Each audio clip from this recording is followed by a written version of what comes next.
হাজার হাজার কোটি টাকা নতুন করে হাসিনার সাথে মিটিং করেছে। ইলেকশনের আগে বড় বড় ফিগারকে এখানে অ্যাসাসিনেশন করা হবে, গুপ্ত হত্যা করা হবে। পুরো এখানে ভারতীয় আধিপত্যবাদ এখানে সব থেকে বেশি অ্যাক্টিভ আছে। এখানে আওয়ামী লীগের হাজার হাজার কোটি টাকা, তার সচিবরা, তার পুলিশরা, তার পান্ডারা সব রয়ে গেছে। আর্মির মধ্যে একটা বড় অংশ রয়ে গেছে, কোনো সংস্কার করা হয় নাই। তারা বারবার স্যাবোটেজ করবার চেষ্টা করছে, এই রাষ্ট্রকে, এই সরকারকে ফেল করানোর চেষ্টা করছে। তো আপনি মুক্তিযুদ্ধের পরে যে ৩-৪ বছর এই রকম রাহাজানি হয়েছে, সেটাকে যদি অটকুন দিতে পারেন যে নতুন রাষ্ট্র গঠনের আগে এই ঝামেলাটা হয়, তাহলে এই যে নতুন বাংলাদেশের স্বপ্নের মধ্যে এইগুলোকে আপনি বড় করে মপ করে ফ্রেমিং করেন, আপনি এই জবান যে আপনার না, এই জবান যে দিল্লির জবান, ভারতীয় আধিপত্যবাদের জবান, সেইটা বুঝতে আমাদের পিএইচডি করা লাগে না। সুতরাং জুলাই সনদের সাথে নির্বাচনের ক্ষেত্রে শুধু আমাদের 2 মিনিট কথা। নির্বাচন হতে হবে। আমি একটু ভদ্রতার সাথে এবং শ্রদ্ধার সাথে বিনয় আমি জানাচ্ছি যে ভাইরা যেটা বলেছেন সকল দল মিলে আগামী 20 বছর নির্বাচন না হোক, না, এটা আমরা চাই না। আমরা নির্বাচন চাই। মানুষ গত 16 বছরে ভোট দিতে পারে নাই। মানুষ আনন্দ নিয়া শীতের সকালে বাচ্চা কাচ্চাকে কুয়াশার মধ্যে লাইন দিয়ে দাঁড়াই থাকবে, ভোট দিবে। আমরা সেই বাংলাদেশ দেখতে চাই। আমরা নির্বাচন চাই, নির্বাচন হতেই হবে। এই নির্বাচনকে বানচাল করবার জন্য দিল্লি থেকে শুরু করে আওয়ামী লীগ হাজার হাজার কোটি টাকা নতুন করে এখানে বিনিয়োগ করছে। নির্বাচন লাগবে। তবে আমাদের প্রশ্ন হলো, সেই নির্বাচনের ম্যান্ডেট হবে কি? এখানেই আমাদের কথা। কোনো ধরনের আপোষ ছাড়াই নতুন নির্বাচন হইতে হবে জুলাই সনদের ভিত্তিতে। এইটাই আমাদের কথা। জুলাই সনদের ভিত্তিতেই নির্বাচন হতে হবে এবং জুলাই সনদের বৈধতা নির্বাচনের আগেই দিয়ে সেইটার ভিত্তিতে নতুন নির্বাচন হবে, যেই নির্বাচনের ম্যান্ডেট থাকবে নতুন সংসদে নতুন বাংলাদেশের জন্য আমাদের রাজনৈতিক দলগুলো মিলে নতুন সংসদের নতুন সংবিধান উপহার দিবে।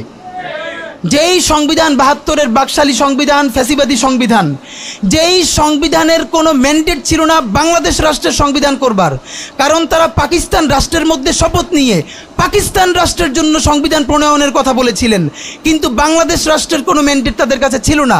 তারপরে তারা সংবিধান রচনা করেছেন, এরপরেও তারা একটা সেই সংবিধানকে লেজিটিমেট করবার জন্য একটা গণভোট দেন নাই। এরপরে যারা 73-এর একটা ভোট চোরের নির্বাচন দিয়েছে, সেই 73-এর নির্বাচনের ভোটের ইশতেহারের মধ্যেও তারা এই সংবিধানকে তারা লেজিটিমেসি দেন নাই, ইশতেহারে রাখেন নাই। সেই সংবিধানকে যুগের পরে যুগ আমরা বয়ে বেড়াবো, সেই দায়বদ্ধতা তো আমাদের নাই।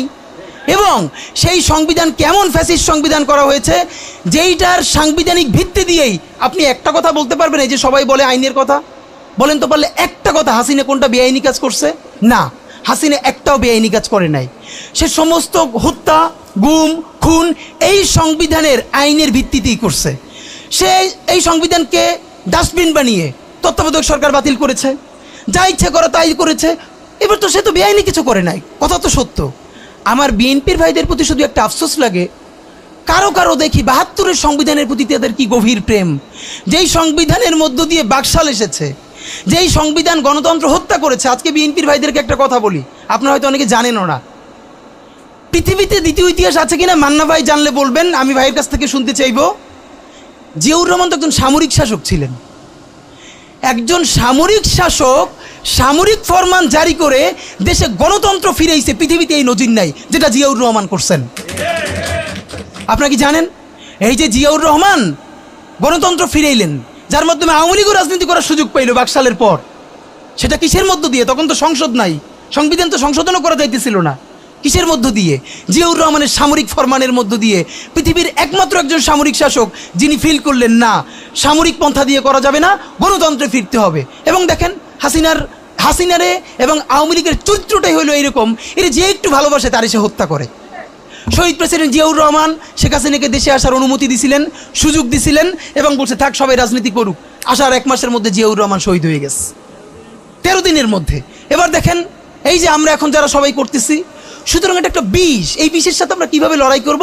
জাতীয় ঐক্যমত্য তৈরি করতে হবে। সুতরাং পলিটিক্যাল পার্টি এবং সবার প্রতি একটা কথা, প্লিজ আপনারা বিএনপিকে শতভাগ কর্নার করে দিয়েন না। বিএনপি এই আধিপত্যবাদ বিরোধী লড়াইয়ের জন্য আমাদের একটা বড় শক্তি।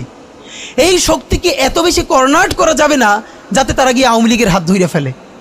তারা যদি আওয়ামী লীগের হাত ধরে ফেলে তাহলে লড়াইটা তো আমাদের জন্য আরও কঠিন হয়ে যাবে। বরং বিএনপির প্রতি আমাদের চ্যালেঞ্জ হলো, যেই বিএনপি বাকশালী সংবিধানের প্রতি প্রেম দেখাবে, তার শহীদ জিয়ার ছবিটা সামনে এনে বলতে হবে যে এই বাকশালী সংবিধান তো জিয়াউর রহমানই ছুঁড়ে মারছিল। বেগম জিয়া বলেছেন এই সংবিধানকে ছুঁড়ে ফেলা হবে। ওমা এখন বেগম জিয়ার চেয়েও নতুন বিএনপি আসছে, বেশি প্রেমের বিএনপি। যেই শহীদ প্রেসিডেন্ট জিয়াউর রহমান ইসলামোফোবিক জায়গা থেকে বাংলাদেশের মুসলমান, বাঙালি মুসলমান সব আইডিয়াকে ধারণ করে বাংলাদেশের জাতীয়তাবাদ তৈরি করলেন। এখন একটা নতুন বিএনপি গজাচ্ছে, কেউ চেষ্টা করতেছে পুরো বিএনপিটাকে একটা ইসলামোফোবিক বিএনপি করা। এ কি ভাই, ইসলামোফোবিক বিএনপি সে কোথায় যাবে? সে কি দিল্লি যাইতে চায়? আমরা আমাদের প্রথম চ্যালেঞ্জ হলো স্বাধীনতা সার্বভৌমত্ব রক্ষার স্বার্থে এই বিএনপিকে শহীদ জিয়ার কাছেই রাখতে হবে, এই বিএনপিকে বেগম জিয়ার কাছেই রাখতে হবে। নাম্বার 2, আমাদের সামনের নির্বাচনে ম্যান্ডেট কি হবে এইটা সুস্পষ্ট।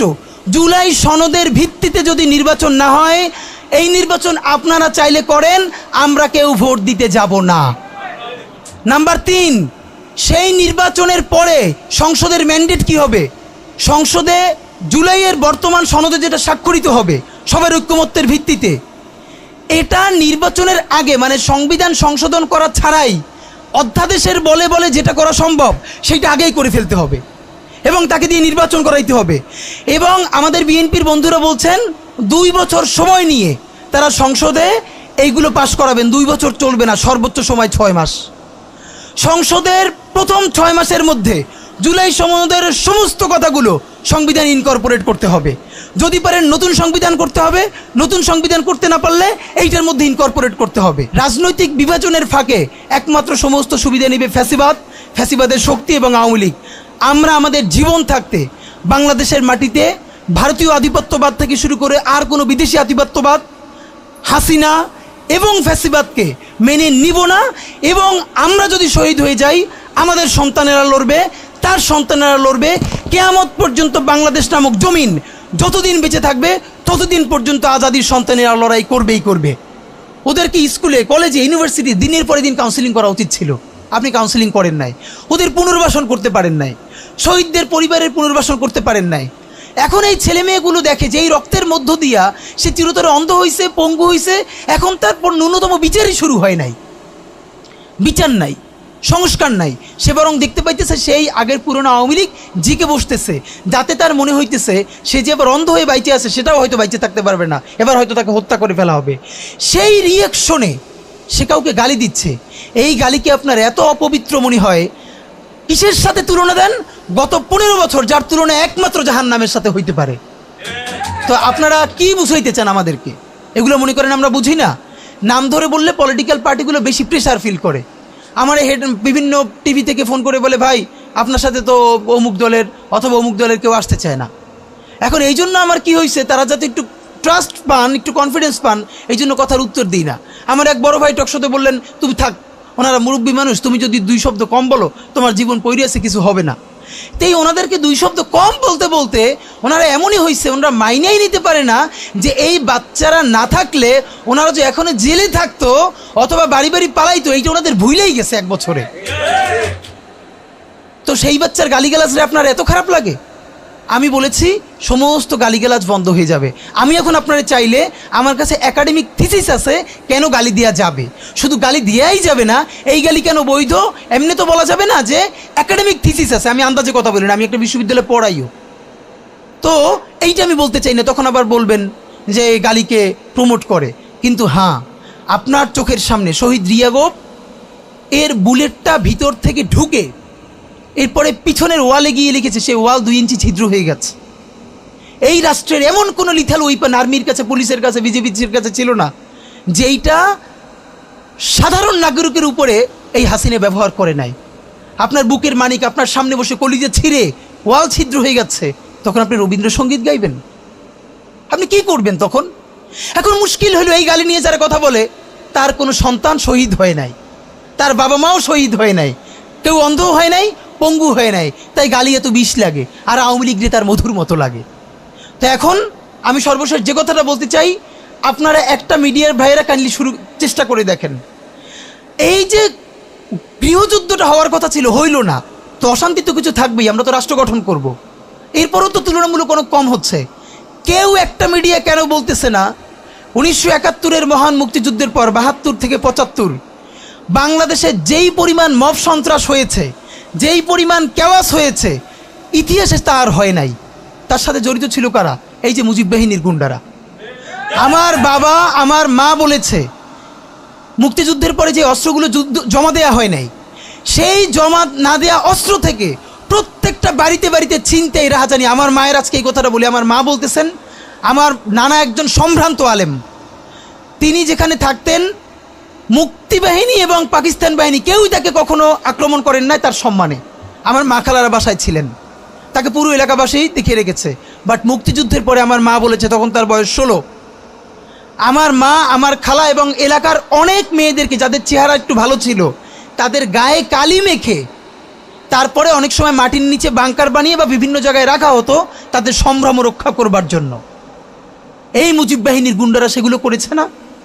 এমন কোনো চিন্তা নেই। ব্যারিস্টার ফুয়াদ ভাই সেদিনকে বলেছেন তার বাবা সে অসংখ্য সালিশ করেছে তাদের এলাকায় যে এই গুন্ডাগুলো মুক্তিযুদ্ধের পর বিভিন্ন জায়গায় ছিনতাই করতো, তারপরে এলাকাবাসী আইনে গাছের সাথে বাইধে রাখতো, এরপর এলাকার মুরব্বীরা আবার সব উদ্ধার কইরা মানুষের কাছে কাছে দিয়ে আসতো। হওয়ারই কথা ছিল একটা নতুন রাষ্ট্র, আইনশৃঙ্খলা বাহিনী প্রতিষ্ঠিত হয় নাই, প্রচণ্ড কেওয়াজ হবে, তারপরে নতুন রাষ্ট্র গঠন করতে হবে, আইনশৃঙ্খলা বাহিনী ঠিক করতে হবে, স্বাভাবিক তো। তাহলে মুক্তিযুদ্ধের পরের কেওয়াজ যদি আপনার কাছে মব না হয়, তাহলে এরকম তুমুল গণহত্যার পরে যখন গৃহযুদ্ধ হয়ে যাওয়ার কথা সেইটা হয় নাই, বরং এখনও এখানে এস আলম